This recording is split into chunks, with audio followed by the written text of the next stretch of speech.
Olá, sejam bem-vindos. Eu sou Ranieri Zoccoli e a gente começa com mais uma edição do Alesp em Pauta. 25 de julho é comemorado o Dia Estadual da Mulher Negra Latino-Americana e Caribenha, instituído na lei de número 15.131 de 2013, aqui em São Paulo. Uma homenagem a Teresa de Benguela, uma das principais mulheres, símbolo de resistência e importante liderança na luta contra a escravização. Aqui no nosso estúdio, para falar sobre esse assunto, a gente recebe Yara Bento, ela que é coordenadora do SOS Racismo, aqui da Assembleia Legislativa do Estado de São Paulo. Aqui também a Luane Faustino, especialista em diversidade e inclusão. E a Juliana Tardelli, especialista em sexualidade feminina e gerente de relacionamentos, que está de forma virtual. Quero agradecer a vocês por estarem aqui nesse dia tão importante, tão especial, para dividir não somente aí os estudos, né, de vocês, mas a experiência como mulher negra. Yara, Luane, obrigado. Prazer. Prazer todo meu. Quero já agradecer aqui a Luane e a Juliana, você, Ranieri, por essa oportunidade desse debate extremamente importante. É uma lei estadual, a gente também tem uma lei nacional que faz toda uma homenagem à Teresa, né? Mas eu queria que você falasse, Yara, para a gente a respeito da origem dessa data, né? Um pouco mais afinco aí para a gente poder entender melhor. Bom, eu vou começar já com uma frase, porque os nossos passos vêm de longe.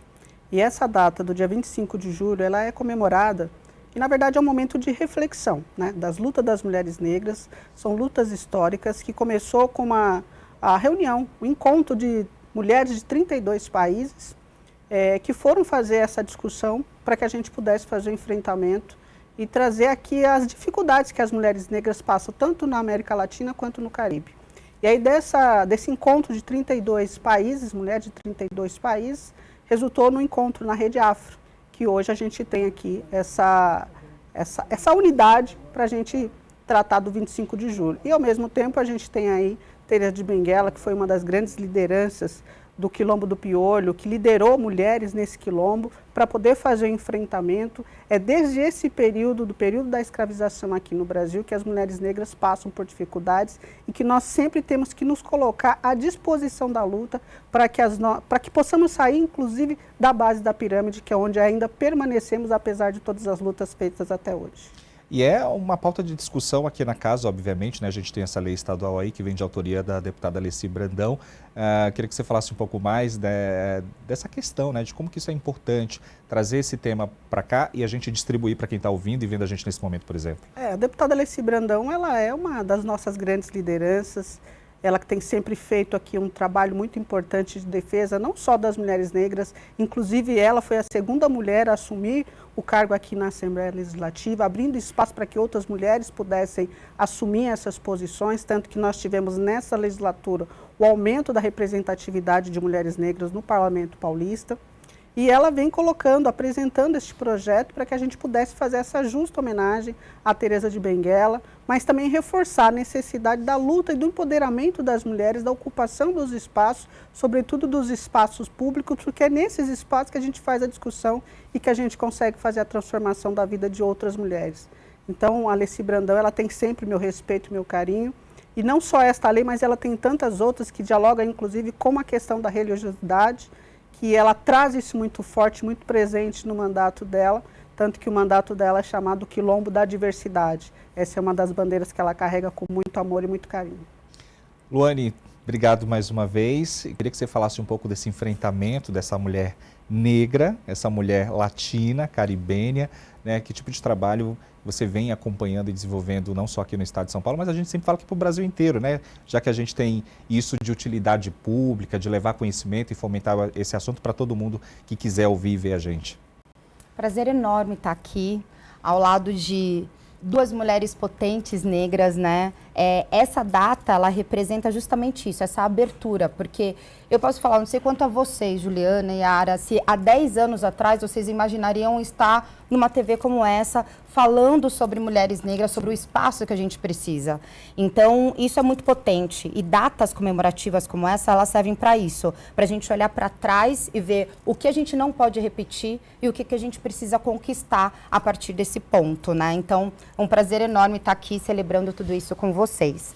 Bem, eu atuo especificamente no mercado de transformar o mercado corporativo ou o público para abrir espaços para mulheres, para pessoas de grupos minorizados como um todo atuarem. né? Então, eu sou sócia de uma consultoria de diversidade e inclusão e que a gente tem diversas soluções, tanto para o mercado público quanto para o corporativo, de como transformar aquele ambiente em lugares mais inclusivos para todas as pessoas. E quando a gente tira um diagnóstico, uma fotografia das corporações para saber quais são as principais barreiras, a gente vê que a mulher negra ela está ali na base da pirâmide. Então, nós somos a maioria da população brasileira, porém, quando a gente olha para cargos de liderança, ali a partir de gerência, a gente tem uma representatividade de menos de 3%.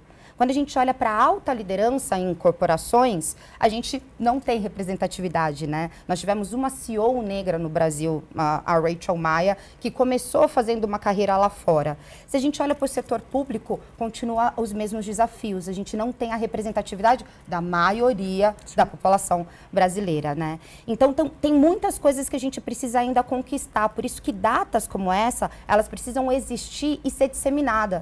A população ela precisa entender o porquê a gente precisa celebrar uma heroína negra, como Teresa de Benguela, e todas as outras heroínas que foram apagadas historicamente na nossa sociedade. Olha, eu vi aqui a todo instante, através da outra tela, a Juliana concordando, balançando a cabeça, concordando tudo com o que a Luane estava falando. Você que é uma especialista em sexualidade feminina, Ju, queria que você falasse um pouco do seu trabalho, né, e qual que é o grande desafio, não somente nessa data, mas em todo o seu trabalho que é feito durante todo o ano. Primeiro, agradecer, e eu estou concordando aqui porque essa é a realidade, né? Eu trabalho numa empresa onde a gente oferece oportunidade de renda e informação e conhecimento para que as mulheres possam trabalhar a sua sexualidade, tanto através de produtos, quanto vendendo esses produtos, né? A gente trabalha enquanto venda direta, então a maioria das nossas clientes são mulheres negras. E muitas vezes elas não têm instrução formal, elas buscam renda para complementar, conseguir colocar dentro de casa mais um componente, né, financeiro, e nisso elas conseguem se conectar à sua autoestima, à sua questão financeira, conseguem estudar. Muitas delas relatam que é a primeira vez que elas estão tendo contato com esse tema, e aí elas aprendem sobre fisiologia, sobre anatomia humana, e começam a se questionar sobre esse papel, porque assim, existem vários preconceitos e padrões de que mulheres negras, elas são mais quentes, elas são hipersexualizadas, e isso faz com que elas tenham que desempenhar um papel, e muitas vezes elas não são felizes durante uma vida inteira, durante o casamento inteiro. Então, quando a gente começa a falar sobre sexualidade feminina no geral, né? Porque as mulheres também estão nesse papel, porque são minorias políticas, mas ainda assim a gente consegue trazer especialmente para as mulheres negras essa conexão com o tema. E assim, a gente tem mulheres de todas as idades redescobrindo a sua feminilidade, a sua conexão e a sua autoestima através desse trabalho. Então, é uma coisa que, assim, que abrange as mulheres, mas que principalmente as mulheres negras, elas chegam com muito mais vontade de se conectar e de resgatar o seu lado mais humanizado dentro desse tema. E a Teresa de Benguela foi uma mulher que dispensa comentários quando a gente vai trazendo toda essa história da mulher negra aqui no nosso país. Queria que você falasse, principalmente para quem está em casa, quem foi essa mulher, o que mudou com as atitudes dessa mulher e se mudou alguma coisa de lá para cá, o que vem sendo feito? Ranieri, essa data 25 de julho, ela foi instituída em 1992, são mais de 30 anos. Nós temos a abolição que ocorreu, e eu sempre coloco com aspas a falsa abolição, 1888. Se a gente pegar todo esse histórico dessas duas datas e outras datas que dizem respeito à pauta e luta das mulheres, a gente verifica que a gente avançou pouco. Principalmente quando a gente trata da luta das mulheres negras, como eu coloquei, a Luane também, de que nós somos maioria da população e de que nós estamos e permanecemos na base da pirâmide. Então, a luta e o enfrentamento que Teresa de Benguela realizou lá no Quilombo do Piolho foi para que as mulheres tivessem direito à igualdade. Então, que as nossas lutas de hoje já são as lutas das mulheres de ontem. e que nós estamos apenas reforçando a necessidade de que a sociedade precisa fazer parte desta luta. A luta das mulheres negras tem que ser uma luta de toda a sociedade, de homens e mulheres, de brancos e negros. Porque a gente olhando aqui para a América Latina, olhando para o Brasil e olhando para o mundo inteiro, não é diferente em lugar algum. As mulheres estão sempre em locais de subalternidade, está sempre na subrepresentatividade. Nós falamos aqui do aumento da representatividade aqui na Assembleia Legislativa. Mas se a gente olhar no mundo inteiro, as mulheres negras estão nas mesmas condições. Ainda é muito pequeno esse número. Ainda é muito pequeno. Então, Teresa de Benguela, com a sua história, com a sua luta, com a sua garra, lá no Quilombo, ela lutou para que mulheres tivessem direito à igualdade, direito de participar das decisões do Quilombo, porque também estava tendo ali uma luta para que a gente pudesse conquistar a nossa liberdade. Mas não adiantava nada a gente ter a liberdade se as mulheres não pudessem participar desse cenário, dessa construção. E ela não se furtou do seu papel, da sua liderança, ela se colocou à disposição e foi para o enfrentamento. Tanto que ela pagou um preço muito alto por isso. E é desta forma que ocorre ainda hoje no nosso país. Quem se coloca à disposição das lutas, principalmente as mulheres negras, elas são precarizadas porque as condições de trabalho não são as mesmas, as condições de salário não são as mesmas. Somos nós que temos que trabalhar 2, 3 vezes para poder levar o sustento para casa e muitas vezes não consegue levar com qualidade para casa. Somos nós que temos que pensar como é que os nossos filhos, como é que nós vamos cuidar dos nossos filhos, que qualidade de vida nós vamos levar para os nossos filhos. No território que a gente habita, as mulheres fazem muito essa participação de melhorar o seu território. E as mulheres, quando visam a melhoria do território, ela não está pensando somente nela, ela está pensando no coletivo, nos seus filhos, nos seus vizinhos. E foi isso que Teresa de Benguela fez e construiu lá no Quilombo, para que a gente pudesse ter um Quilombo melhor. Aliás, para que a gente pudesse ter a nossa liberdade, para que a gente hoje tivéssemos a condição de estarmos aqui, fazendo essa discussão, essa fala, dizendo para a sociedade a importância de entender essa pauta, essa discussão do 25 de julho. E algumas pessoas, inclusive, perguntam, mas tem o 8 de março, e qual é a diferença de um para o outro? Não existe distinção, são lutas iguais, porque todas as mulheres precisam lutar, mas é necessário.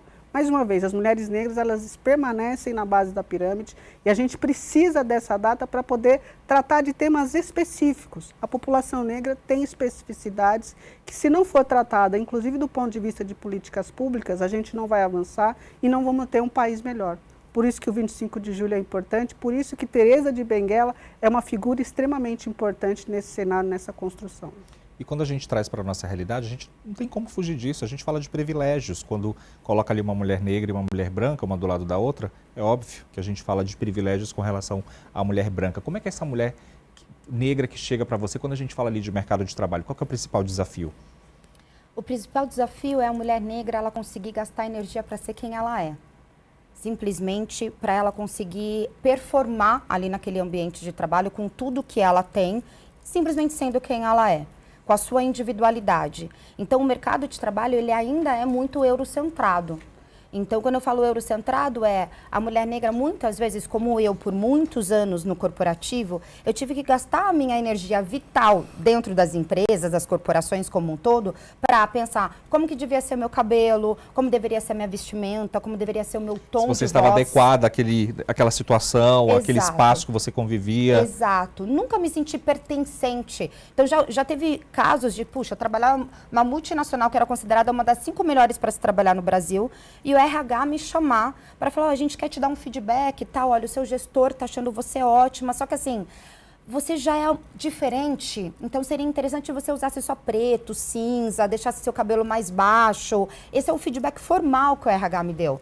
E a partir daquele momento, como eu realmente era única, porque por muitos anos eu fui a única negra nos ambientes que eu frequentava, corporativos, eu achava que eu estava errada. Então, que eu realmente não podia usar uma roupa colorida, que eu não podia ter aquele tom de voz.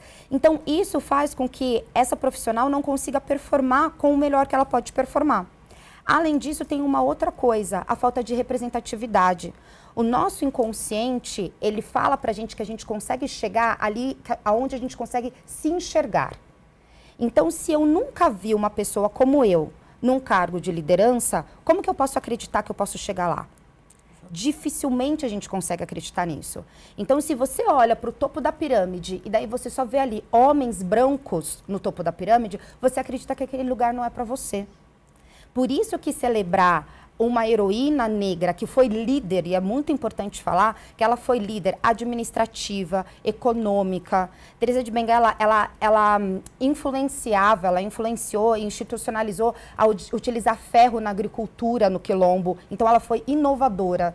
Então, há muito e muito tempo, nós temos mulheres negras inovando, liderando, empreendendo, e isso era sempre apagado e invisibilizado. E aí as jovens, as que vêm depois, acreditam que lugar de liderança não é para ela, quando na verdade nós sempre estivemos liderando.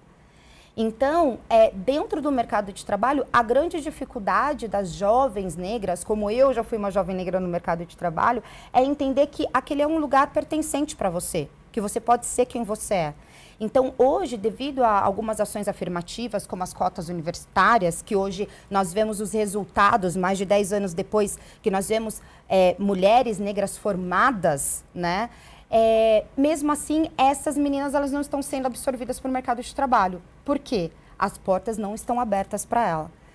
Então, eu sempre dou um exemplo nas palestras que eu dou. A minha primeira experiência que eu tive entrando no mercado formal de trabalho, eu fiz a entrevista, 2 dias de teste, aquela coisa, teste de inglês, teste daquilo outro. Depois dos 2 dias, o RH me pediu eu fui para a entrevista, fui bem na entrevista, me pediram para refazer todos os testes. Aí eu achei estranho, como assim, refazer os testes? Estava precisando do emprego, eu refiz. Passei, primeiro dia do emprego, o meu líder, o meu chefe virou para mim e falou assim, olha, quando você veio para a entrevista, eu achei estranho, porque eu nunca contratei uma pessoa como você que não fosse para limpeza ou para segurança. Aí eu pedi para refazerem os testes, mas não teve jeito, você foi a melhor. Então pega essa oportunidade e não faz nada de errado. Aqui eu falo uma das dificuldades de uma mulher negra se inserir no mercado de trabalho. Não é só ela ter feito USP, passado na faculdade, falar inglês fluente, que nem eu falava na época. Não é só o diploma, não adianta. Não adianta, essa barreira estar lá. Se a cor da pele dela é uma barreira automática para ela ter oportunidades ali dentro. Então, a falta, de forma resumida, eu diria, a falta de representatividade e esse racismo estrutural que ainda tem em todas as instituições. Juliana, e é essa cor dessa mulher que faz com que ela seja violentada cada vez mais, não só aqui no nosso país, mas no mundo inteiro?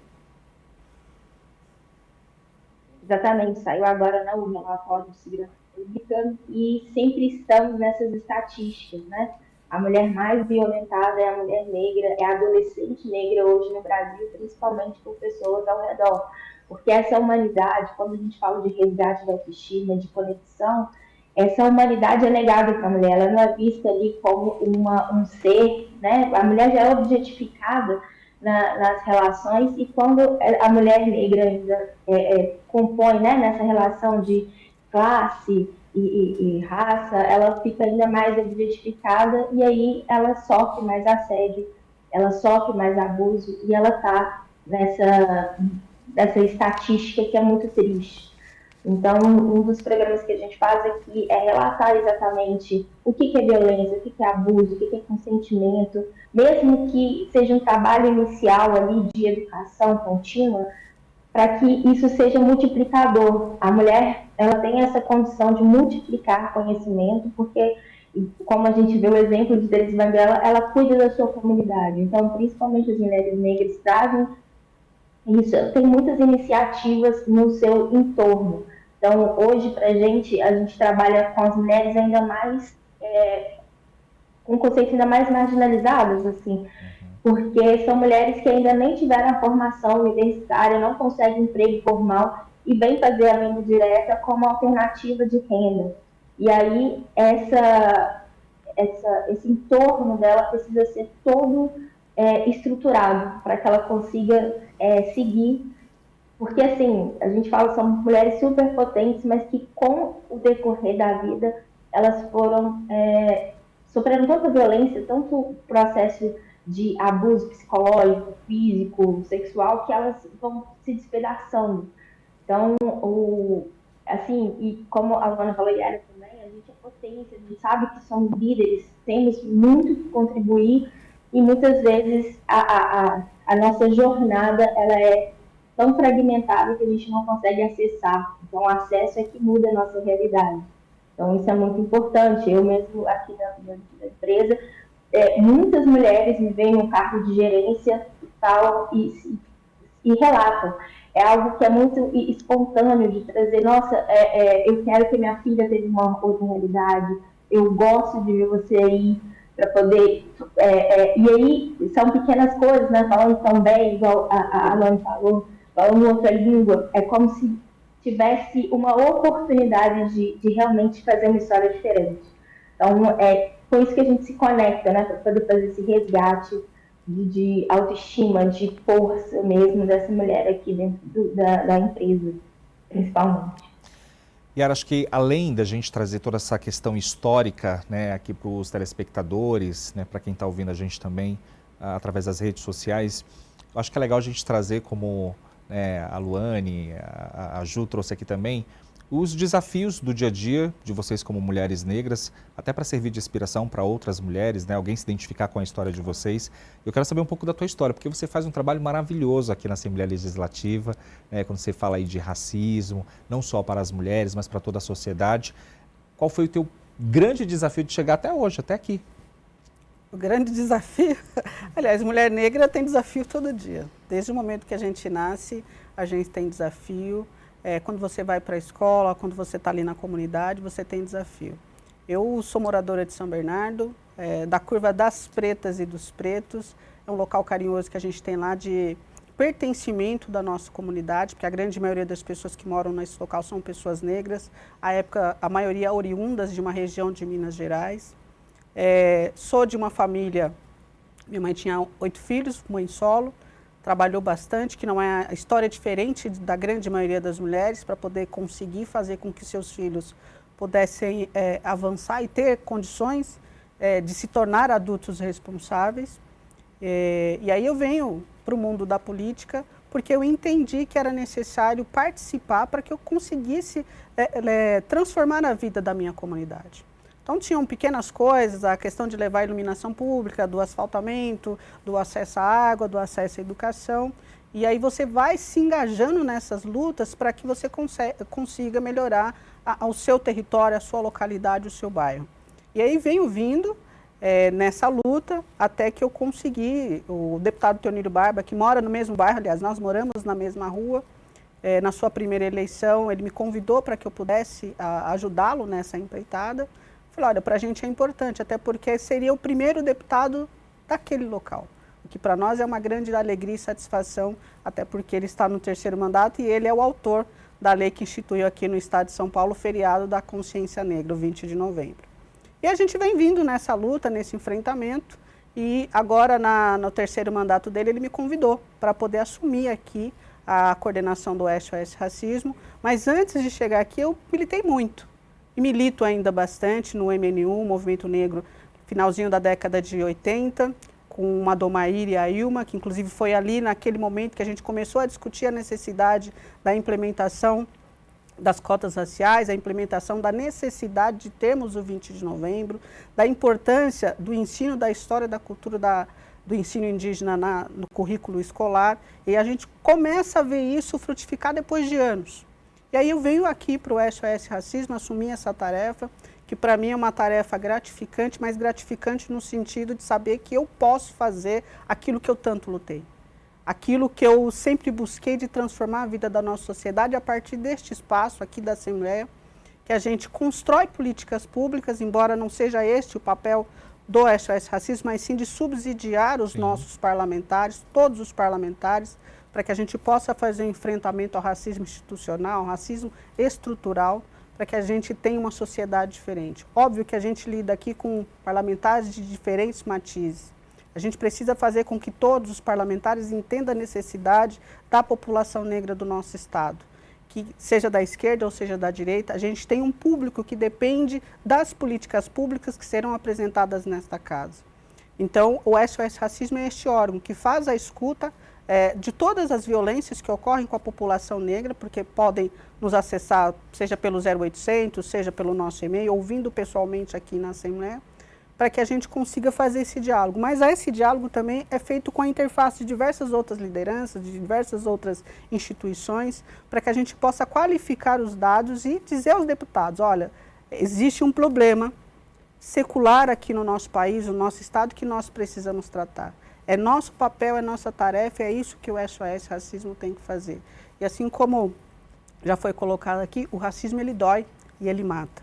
E a gente tem visto a nossa população morrer todos os dias por diversos aspectos, como a Juliana colocou aqui, saiu recentemente uma pesquisa dizendo inclusive do avanço da violência contra meninas negras, pela ausência de políticas públicas, por ausência de conhecimento, de informação.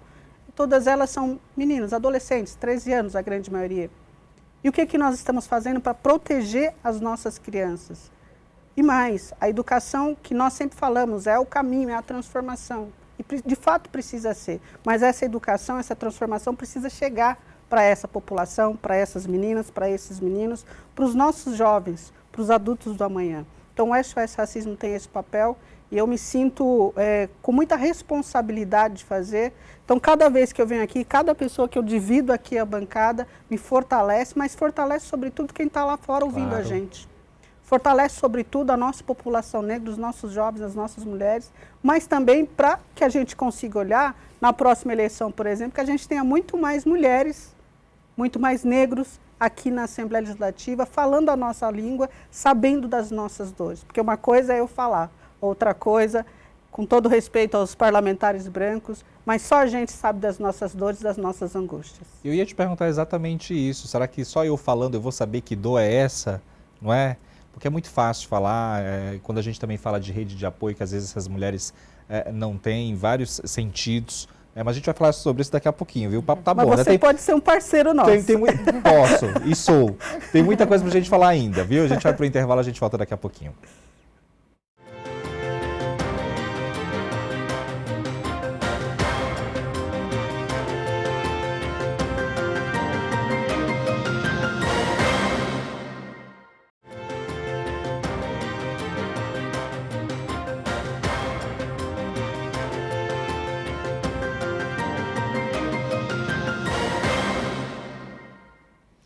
O Alesp em Pauta está de volta, obrigado pelo seu carinho, pela sua audiência. E eu quero te lembrar que nós estamos em multiplataformas. 25 de julho é comemorado o Dia Estadual da Mulher Negra, Latino-Americana e Caribenha, instituído na Lei de número 15.131 de 2013, aqui em São Paulo. Uma homenagem, como a gente vem dizendo aqui, a Teresa de Benguela, uma das principais mulheres, símbolo de resistência, importante liderança na luta contra a escravização. Eu estou aqui com mulheres fortes, que nem a Teresa, que tem a sua história, que tem a realidade. Estou batendo um papo aqui com a Yara, com a Luane, com a Juliana, que está de forma virtual aqui com a gente. Todas já trouxeram aí as suas realidades. A gente falou um pouco aí de história, de desafio, né? Falou do trabalho da Yara, que é tão importante quando a gente fala de racismo. E, Luane, precisa cada vez mais, né? A gente sabe que precisa cada vez mais aí de políticas públicas. Que nem a Yara falou, não adianta só a gente falar de educação, mas essa educação chega para quem? Né? Ela chega aonde? Então, assim, é preciso que tenha mais cada vez essa discussão sobre as políticas públicas. O que precisa, por exemplo? Como é que você quer ver esse cenário daqui a 5 anos? Estou sendo bem humilde, viu? Daqui a 5 anos só. Daqui a 5 anos é bem humilde, viu? Porque tem tanta coisa para mudar. Que não dá tempo de chegar lá. Exatamente, exatamente. Mas já tem coisas importantes que a gente consegue ver a curto prazo. Que nem eu falei, se você perguntasse para mim há 10 anos atrás, Luane, você vai estar sentada do lado da Juliana, da Yara, falando na Alesp. Não era uma realidade para você isso? Não era um sonho. Uhum. Era um sonho. Então eu acho que, eu sempre falo que quando a gente está falando sobre essas mudanças de racismo estrutural, machismo estrutural, a gente precisa olhar o copo meio cheio, meio vazio. Então, olhar as coisas que nós já conquistamos e olhar tudo que a gente precisa conquistar ainda. Porque se a gente só olha o que precisa conquistar, a gente pira. E daí paralisa, né? Então, é super importante isso. Eu sempre falo que a minha profissão, né, que eu tenho uma consultoria de diversidade e inclusão para fomentar a inclusão em todos os ambientes, eu quero muito que ela se torne obsoleta no futuro. Eu quero estar falando ali com os netinhos vizinhos e fala assim, olha, eu trabalhava com isso. Eles falam, mas precisava falar com liderança para contratar pessoas negras? Onde já se viu isso? Eu quero que seja algo que pareça assim, que tempo era esse? Precisava disso? Exato, que absurdo, vó, tem certeza que era isso que você fazia? Então eu falo que eu acho que eu sou uma das únicas pessoas que sonha que a sua profissão vire obsoleta, sabe, assim? Mas falando em 5 anos, a curto prazo, eu acho que a gente pode pensar nesse ambiente que a gente está, né? Como você disse, próximas eleições, a gente ter mais representatividade de pessoas negras, de mulheres negras, nos representando, trazendo pautas quanto a isso para dentro da nossa sociedade. Porque quando a gente fala sobre isso, porque às vezes pode ser que alguém, uma pessoa branca que esteja assistindo a gente, fala assim, gente, mas por que eu preciso fazer parte dessa transformação? Quando a gente fala sobre o racismo estrutural, sobre o machismo estrutural, ele está impedindo com que a nossa sociedade seja igualitária e que ela cresça. Porque quando a gente está gastando a nossa energia nesse tipo de segregação e de divisão, a gente não dá oportunidades para a grande maioria da população. Então, ou seja, como que dá para o nosso país ser um país melhor, para o nosso estado ser um estado melhor, sendo que ele não é governado para todas as pessoas. Isso acaba reverberando na economia. Por isso, por exemplo, quando a gente fala sobre as ODSs, né, que foram ali desenvolvidas pela ONU, que são direcionais para que os países em desenvolvimento consigam avançar, uma das ODSs está falando sobre mulheres. Por quê? Quando eu dou mais oportunidade para as mulheres estarem no mercado de trabalho, eu movimento a economia como um todo. 63% dos lares liderados por mulheres aqui no Brasil, eles estão abaixo da linha da pobreza. 63%. É muita coisa. E daí aqui a gente está falando, se essa mãe não está conseguindo dar o sustento para o seu filho, não vai conseguir dar Sim. a educação para o seu filho, e daí aqui que a roda começa a não girar, né? A gente continua na mesma coisa, de criminalidade, de falta de oportunidades e de tudo mais. Então, respondendo a sua pergunta, eu espero que há 5 anos a gente tenha mais ações afirmativas para que vão conseguir potencializar toda essa diferença que a gente quer ver, essa transformação que a gente quer ver na nossa sociedade. Olha, daqui a pouquinho eu vou perguntar para a Ju como é que ela quer se ver ou ver esse cenário daqui a 5 anos, mas eu preciso confrontar aqui a Yara rapidinho. A Luane falou, e infelizmente é uma realidade, né? A gente não pode fugir disso, eu quero saber como é que você lida com tudo isso. Muita gente, de pele branca que nem eu, tá vendo esse programa aqui agora e falando, que povo mimizento, não precisa de tudo isso, todo mundo é igual. Todo mundo é igual, Yara? Quando a gente fala de mulher negra? Olha, se a gente pegar pela nossa Constituição Federal, todo mundo é igual. Mas, infelizmente, pela realidade que a gente vive num país de desigualdades. Por isso que é tão importante essa discussão que nós fazemos hoje. E eu gostaria mesmo que fosse mimimi, mas não é. E não é a todo instante que a gente abre a internet, que a gente liga a televisão, nós estamos vendo alguma situação que está ocorrendo e normalmente é contra um homem, uma mulher ou um jovem negro. Se a gente pegar as estatísticas de quem morre pela bala perdida, é a nossa juventude negra. Mais uma vez, se a gente olhar pela pirâmide, a base da pirâmide são as mulheres negras que lá estão. Se a gente for olhar, como a Luane colocou aqui, fazer a contratação, normalmente você olha, são mulheres ou é para limpeza, serviços gerais, ou é para ser o segurança de algum ambiente. Vamos levar isso para dramaturgia, por exemplo, que a mulher negra só faz papel de empregada? Exato, Muitas exato. já se recusaram a fazer. Ou de motorista. Ou de motorista, segurança. Então a gente precisa dizer para a sociedade que essa realidade ela tem que mudar. E mais uma vez, nós só vamos conseguir fazer isso através da educação. Porque também é necessário oportunizar condições para a população negra para que ela possa chegar à academia, para que ela possa se formar, se qualificar e disputar de igual para igual com uma pessoa branca. Todos nós temos capacidade. E quando a gente fala de cotas, eu não estou querendo beneficiar A ou B, eu estou querendo corrigir um problema sério que faz parte da estrutura e construção do nosso país. Se a gente olhar a população negra, ela, quando ocorreu a falsa abolição, não nos foi dada a oportunidade de ter uma casa, de ter um emprego, de ter a oportunidade de estudar. Muito pelo contrário. Foi retirado tudo de nós. Então, hoje, tudo que nós vivemos e todas as discussões que nós fazemos são resquícios da falsa abolição. Então, não é mimimi. É importante que todas as pessoas brancas e negras entendam esse contexto e some-se a esta luta.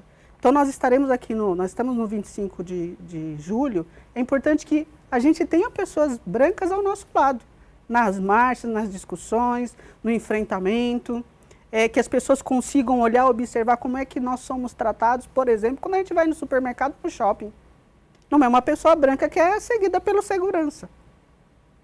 Ou sou eu, ou é meu filho, ou vai ser a Luane, ou vai ser a Juliana, certo?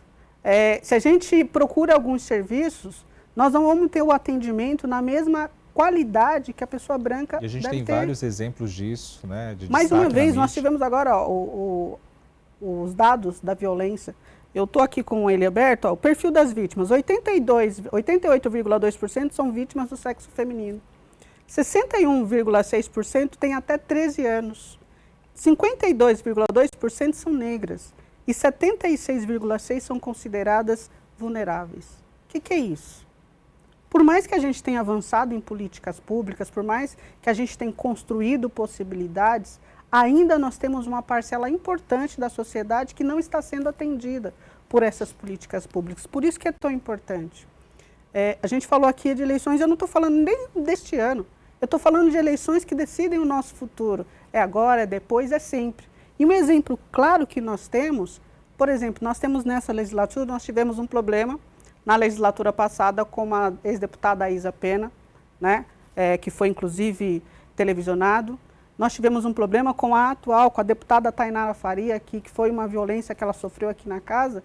E o compromisso desta casa, de todos os parlamentares, foi de enfrentar esse problema, que nós conseguimos concluir a cartilha comportamental, que nós lançamos aqui. Foi uma parceria muito bonita de todos os deputados e deputadas, de todos os setores aqui da casa. O SOS Racismo participou com bastante afinco e nós conseguimos, em setembro de 2023, apresentar este resultado, que é de uma cartilha comportamental. Gente, se não é a eleição que faz a transformação, isso só foi possível, a construção dessa cartilha só foi possível porque melhorou a qualidade dos parlamentares que estão aqui na Assembleia. Melhorou a responsabilidade com a sociedade e para quem eles são os representantes. É disso que nós estamos falando. Porque poderia ter acontecido com a ex-deputada, com a deputada Tainara Faria, e não ter feito nada. Mas muito pelo contrário, essa legislatura, os parlamentares que estão aqui hoje, chamaram para si a responsabilidade, sobretudo a mesa diretora. Chamou para si e falou, olha, nós precisamos enfrentar. O que nós vamos fazer? Chamou todo mundo para discutir, o resultado foi esse, uma cartilha comportamental, que inclusive está na segunda edição, foi lançada uma nova edição, que está aqui no site da Assembleia Legislativa. É disso que nós estamos falando, de ter pessoas com compromisso para poder representar a nossa população.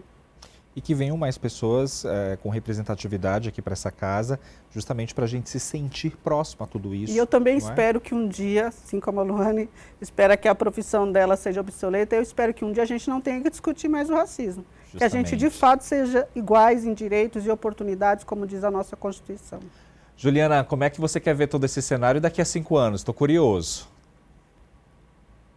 Então, primeiro eu só queria falar assim, que ouvir essas mulheres é muito inspirador e eu fico pensando que esses acessos ainda estão nas mãos das pessoas brancas, por isso que a gente precisa desse processo de educação para, além de incluir, que é muito trabalho da Luane, de trazer a pessoa para dentro da empresa, principalmente, né, em empresas privadas, também ter uma estrutura para acolher essa pessoa, né? Então, por isso que a gente precisa desse processo de educação de ponta a ponta, porque mesmo que ainda a gente caminhe em passos lentos, mas dentro do poder público, né, a gente já consegue ter mais oportunidades, seja por leis de cotas, que aí consegue ir balanceando o ambiente. Nas empresas privadas, a decisão é mais restrita, então precisa construir esse caminho para juntos a gente conseguir acessar.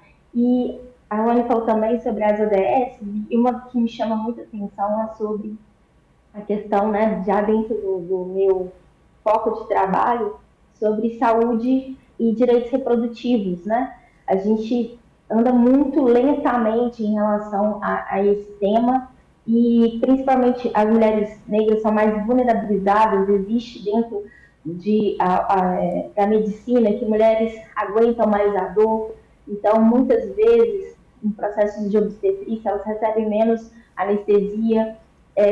As pessoas, como, né, aqui falando de educação também, a gente não recebe orientação para ter acesso a planejamento familiar, mesmo que isso seja uma política pública que nos garante. Então, toda essa questão de direitos reprodutivos, sobre quantos filhos vou ter, planejamento familiar, tudo é muito desbalanceado e não tem esse caminho claro de acesso. Então, daqui a 5 anos, eu acho que a gente tem que pensar muito em quem essa mulher quer ser, porque a partir do momento que ela consegue ter autonomia e ela consegue planejar e ser a dona da sua vida efetivamente em relação a prazer, em relação a direitos reprodutivos, a consentimento. Mulheres, 77% das mulheres ainda não conseguem dizer para suas parcerias quando querem ter uma relação, então elas sempre se submetem. Então, a gente tem muito caminho aí para andar e eu espero que daqui a 5 anos a gente esteja muito mais próximo, conversando sobre isso, porque esse recorte racial, para poder falar sobre saúde íntima e reprodução, direitos reprodutivos para as mulheres negras, potencializam. Porque senão a gente vive nesse ciclo, né, de que a gente, as próximas gerações permanecem nessa mesma condição. Então, ela conseguir estudar, ela conseguir planejar a sua vida, para a gente isso é muito importante para fazer a roda girar de um jeito muito mais justo, né? A gente tem a questão da igualdade, mas a equidade, que é a diferença dentro da igualdade dentro das diferenças, para a gente nos interessa mais, para a gente conseguir andar de forma muito mais rápida em relação às mulheres negras que precisam, né, ter esse cuidado. Não é mimimi, é preciso ter cuidado com a mulher, que muitas vezes parece que não precisa olhar para essa mulher com esse cuidado, com esse carinho. Então, daqui a 5 anos, eu espero que a gente esteja caminhando. Eu acho que, pelo menos no meu entorno, as pessoas têm pensado mais em candidatas negras, em candidatos negros, para poder colocar pautas como essa para conversa, para votação, para reflexão. E hoje, né, estamos aqui dia 25 de julho para poder refletir, colocar isso em pauta e trazer esses aliados aí, porque quem decide ainda são as pessoas brancas. Ju, adorei essa realidade que você trouxe aí pra gente, falando principalmente dessa questão da saúde, da mulher, como que a mulher é tratada, como que ela é vista, inclusive. Me faz lembrar, inclusive, Yara, do evento do SOS Racismo que aconteceu aqui na Assembleia. Eu estive cobrindo, participando e vendo, inclusive, depoimentos de mães, de filhos, alunos, de situações que eles passam dentro das escolas. Por mais que tenham políticas públicas, né, falando aí de educação inclusiva, acessível, muita coisa acontece dentro do ambiente escolar. Ranieri, esse tema ele me deixa bastante embargada, porque assim, a gente recebe muitos e-mails, ligações, e as pessoas vêm até o serviço para poder relatar. E eu gosto muito de falar sempre da educação, porque eu acredito de que a educação é o caminho à transformação. E quando eu vejo e leio ou escuto uma mãe ou um próprio adolescente, como ele participou aqui, falando das violações que ele sofre dentro do ambiente escolar, eu acho que alguma coisa, tenho certeza, alguma coisa não está no lugar. Eu acho que nós precisamos fazer mais, ter mais responsabilidade com os nossos adolescentes, até porque uma mãe, quando manda o seu filho para a escola, deixa na escola, ela acredita que ela está deixando o seu filho num ambiente seguro.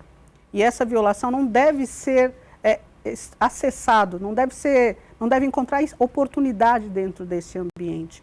E aí a gente, fazendo uma análise de tudo que a gente recebia, nós temos lá no ano de 2023, racismo no ambiente escolar, acho que chegou num número razoável, racismo na internet, as pessoas têm entendido que a internet, o meio virtual, é um ambiente seguro para cometer esse tipo de violação. Também no local de trabalho a gente tem recebido algumas denúncias, e aí nós entendemos que era necessário a gente fazer uma discussão, chamando também os parlamentares para poder participar desse debate. Por isso o resultado foi a realização daquele seminário, para que a gente pudesse chamar a atenção dos parlamentares, mas também da sociedade, da comunidade escolar, para esse problema que a gente está vivendo. E aí, voltando um pouquinho a pergunta que você nos fez de como é que nós nos vemos daqui 5 anos, e esse programa ele vai ficar para os anais da história, a gente vai poder revisitá-lo daqui 5 anos, mas se você fizesse essa mesma pergunta para Carolina Maria de Jesus, quando ela estava escrevendo esse livro aqui, talvez ela também tivesse uma perspectiva de um mundo melhor, de uma realidade diferente, e que se ela pegasse o que ela falasse naquele momento e com o que está acontecendo hoje, não é diferente do que está retratado aqui no livro da Carolina Maria de Jesus. Então nós temos aqui a vontade, o desejo, a luta e a garra e disposição de lutar para que, de fato, daqui 5 anos a gente consiga chegar nessa realidade que nós colocamos. Mas é necessário o engajamento de toda a sociedade, do poder público, do poder privado, da sociedade, do cidadão comum, de todas as pessoas se colocarem à disposição desse enfrentamento para que a gente possa desconstruir o racismo estrutural, o racismo institucional, o machismo, a misoginia, a piada, né? Hoje a gente tem muita gente que ainda entende que a piada é uma brincadeira e não é. É um crime, é uma violência e a gente precisa fazer com que a nossa sociedade ela compreenda. Mas também é importante entender que a nossa sociedade ela está em constante transformação e que nós precisamos acompanhar essa transformação. Se a gente parar para pensar que alguns anos atrás era desenho dos Jetsons, a gente tem um telefone celular e hoje todo mundo tem um telefone celular e hoje já tem a perspectiva de ter carro voador. Então a gente precisa acreditar de que é necessário, de que é possível a gente desconstruir o racismo no nosso país e que ninguém mais vai ter o seu direito violado. Olha, eu tenho certeza que a gente teve uma aula não só de história, mas uma aula aí de resistência, não só da história da Tereza, mas da história de vocês, cada uma com sua realidade, né? Com o seu processo que vocês vêm construindo aí quando a gente fala de ambiente de trabalho, do que vocês conquistaram não só como mulher negra, mas como profissionais. E a gente ficaria horas aqui, inclusive, falando sobre um monte de coisa, né? Tem tanta coisa que a gente poderia falar sobre isso. Mas eu queria, Luane, que você deixasse, a gente já está chegando no finalzinho do nosso programa, uma mensagem, né? Você pode olhar para a câmera ali, mandar uma mensagem para essa mulher negra e falar um pouco desse dia tão especial, que é o dia 25. Legal. Qual câmera que eu olho? Aqui, ó, aquela ali? Vamos lá. Para a mulher negra a mensagem, né? Então, para você, mulher negra potente que está me assistindo, eu quero te falar que a tua luta é a minha luta, que o que você sente é o que eu sinto e que nós juntas nós vamos conseguir alcançar o que ninguém imaginou. Nós estamos abrindo espaço e nós estamos sendo o sonho que as nossas ancestrais sonharam lá atrás, né? Essa data que a gente está comemorando agora de 25 de julho, Tereza, ela nunca imaginaria que nós estaríamos aonde nós estamos. Ela só sonhava com isso. Então, eu tenho certeza que muitas das coisas que você sonha, os próximos que vêm através de você vão cumprir, mas você também vai cumprir, porque a gente está acelerando esse processo. Então, continua acreditando, continua estudando, continua indo para cima, continua fazendo com a cabeça erguida e sendo quem você é, com essa coroa na sua cabeça. No que precisar de mim, eu estou aqui para a gente continuar trocando. Vamos conquistar. É isso. Juliana, eu quero te agradecer também e eu queria que você deixasse aí sua mensagem final. Eu queria agradecer bastante essa aula, igual você disse, me conectar a mulheres tão incríveis. E o que eu posso dizer é que nessa caminhada a gente conecta muito a mulher negra, a pessoa negra, a dor. E nós somos muito mais que isso. Então, a gente pode conversar sobre outros tipos de realizações, sobre as nossas potências, sobre o que nos dá vida, sobre aquilo que nos celebra, sem falar sempre da dor. Teresa de Benguela trouxe uma mensagem de resistência, de luta e de esperança. E que a gente consiga levar isso de uma forma muito mais consistente para frente, porque a nossa história ela teve muita dor, mas não nos resume a isso. A gente também tem muita cultura, tem muita diversidade dentro da própria negritude e é isso que a gente tem que celebrar. Então, nesses dias que a gente se conecte a isso, e enquanto indivíduo, que a gente possa viver e exercer a nossa sexualidade, ter em dia a nossa saúde íntima, porque isso conecta a nossa autoestima e bem-estar. E uma pessoa que está com a saúde em dia, ela é muito mais potente, chega mais longe. Então, é isso que eu acho que a gente tem que fixar, que a nossa história não é só dor, e que a gente possa construir muitas alegrias aí, mesmo que através da luta.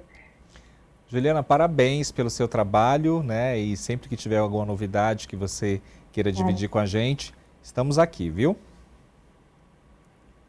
Estou à disposição, obrigada. Yara, chegou seu momento. Queria que você falasse lá na nossa lente da verdade. Falar com essa mulher negra que está aí junto com vocês nessa luta, né, que não é de agora. Bom, primeiro eu quero agradecer a oportunidade de estar aqui com a Juliana, com a Luane, com você, Ranieri, com todos que nos acompanharam. E eu vou terminar como eu comecei. A nossa luta vem de longe e longe nós queremos chegar. Mas para chegar longe, a gente depende da nossa unidade, do nosso compromisso, para que juntas, mulheres negras e mulheres brancas, possamos nos dar as mãos. E eu já quero dar a mão para você aqui, Luana.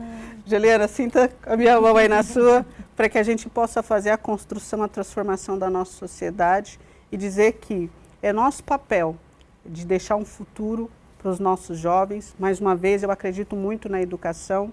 Acredito muito que as mulheres unidas, as mulheres de mãos dadas conseguirão fazer muita transformação. E quero dizer a você que está nos assistindo hoje, para não se furtar de nenhuma luta. E se você vê uma mulher, uma menina passando por uma situação de violação, chegue junto dela, acolha ela, dê um abraço a ela, porque isso faz muita diferença. E onde nós estivermos, umas empoderando a outra, porque quando uma mulher negra sobe, ela desestrutura as estruturas. Aliás, ela desestabiliza as estruturas. E é isso que nós estamos fazendo aqui hoje. E foi com isso que Teresa de Benguela sonhou. É com isso que a Alessi Brandão tem lutado bastante nessa casa, junto com ela a Tainara Faria, a Ediane Maria também.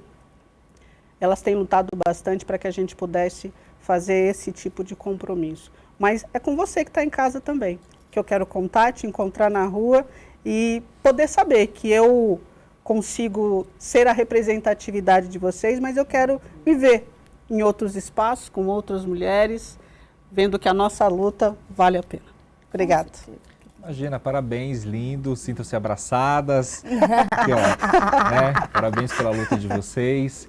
E assim a gente vai encerrando esse programa. Muito obrigado pela sua audiência, pelo seu carinho.